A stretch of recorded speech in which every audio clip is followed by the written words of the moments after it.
Our second equally fascinating and terrifying game is the dalgona game, or the honeycomb game, where players have to pull out the shape they're given, be that as simple as a triangle or as complicated as the umbrella.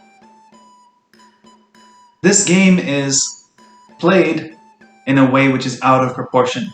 You make the smallest mistake, the smallest crack, and you're eliminated. You're killed. You get the biggest consequence. But in the same way, they're playing in a situation which already is yelling that at them. They're in a playground where all proportions are lost, where the swing set is way too big, the slide is massive, massively tall. All proportions are being lost, and that's not the only thing that has disoriented the players before they got there. They've passed through a staircase which is modeled on Escher's drawings of relativity, where everything is up or down or left or right. You don't know. You're very lost. And of course, that sense of being lost and of being intimidated helps us to understand why players, or Sang-woo regrettably, will go into I'm feeling small, I'm feeling defensive, I'm going to choose what's best for me, even if that means what's worse for my team. I'm going to go win or lose on this, and just think about, if you want, think about number one. Gi-hun has the opposite idea. He has the idea that we're going to play as a team and we can win all together, even if that means splitting up. And he tries to support and encourage everyone to go along with Sang-woo's decision.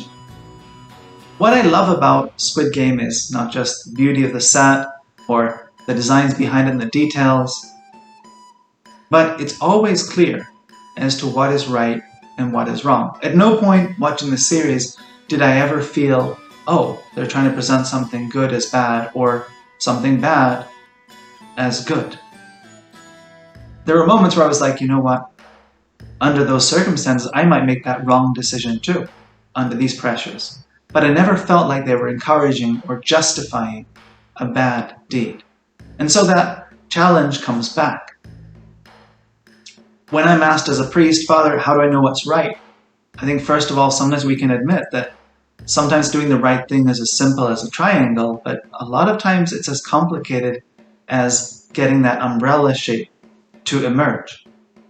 And to do that, we need more than just, good intentions. One thing to bear in mind are the proportions. Don't lose the proportions like the playset was trying to make them do. And also, don't just get lost along the way. Don't get lost in a relativity or a relativism of, you know what, my up might be your down. No one knows what's right or wrong. Because as soon as we do that, we're going to end up going to look out for number one way. In a beautiful mirroring, the first time we see the doctor, player 111, cheat is in that playground, where he already knows to take the triangle.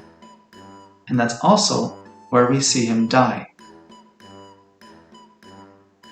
The front man will challenge him and challenge the guard who's with him for breaking the fairness of the game.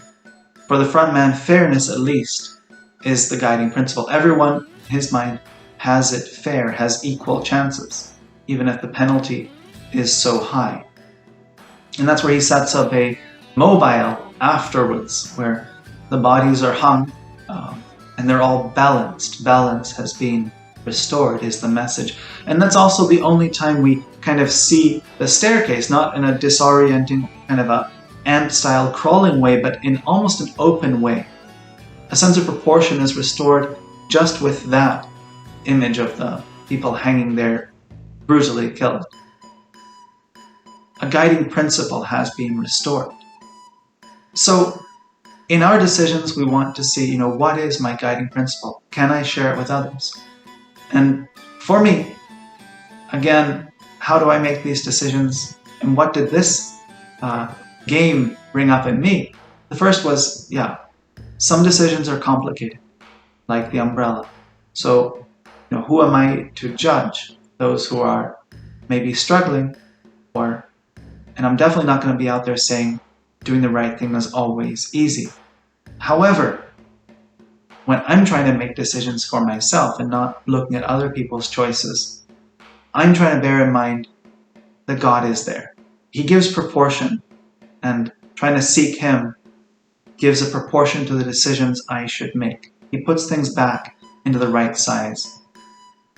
And He's there not just as a moral guiding principle, which kind of breaks away from relativism of everything as equally up or down or right or wrong or right or left.